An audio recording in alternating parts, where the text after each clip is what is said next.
Good morning everyone! Ang topic natin sa araw na ito ay tungkol sa gratitude. Ito ay isang napakahalagang aspeto ng ating buhay. Ito ay hindi lamang simpleng pasasalamat. Ito ay pagkilala sa mga biyayang ating natatanggap kahit maliit man o malaki.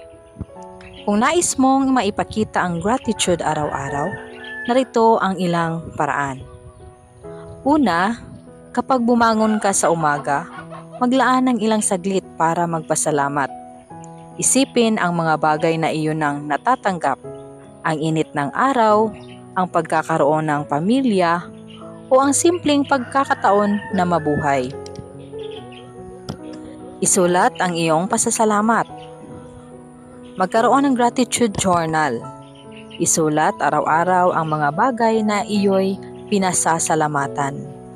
Ito ay magbibigay sa iyo ng pagkakataon na sariwain ang mga biyayang iyong natatanggap. Kalawa, ibahagi ang iyong pasasalamat.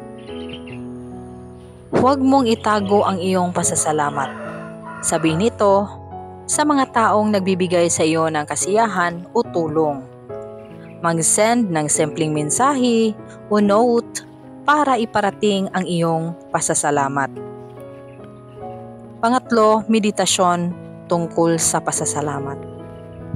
Maglaan ng ilang minuto para mag-meditate. I-focus ang iyong isip sa mga bagay na iyo'y pinasasalamatan. Pahintulutan ang sarili mong maramdaman ang pasasalamat. Pang-apat, magplanong maging pasasalamat. Bago mag-umpisa ang araw, mag-isip ng mga bagay na iyo'y aasahan na magbibigay sa iyo ng pasasalamat. Ito ay magbibigay sa iyo ng positibong pananaw sa buong araw. Panglima, maghanap ng pasasalamat sa mahirap na sitwasyon.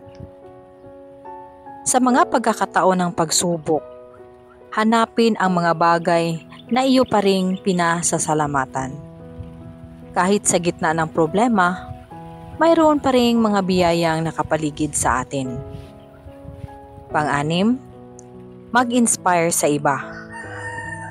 Basahin ang mga kwento ng ibang tao tungkol sa kanilang pasasalamat.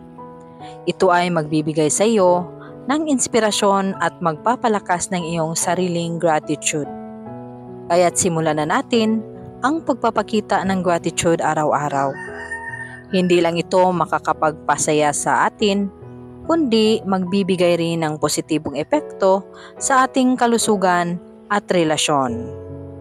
Once again, good morning everyone. Have a nice day!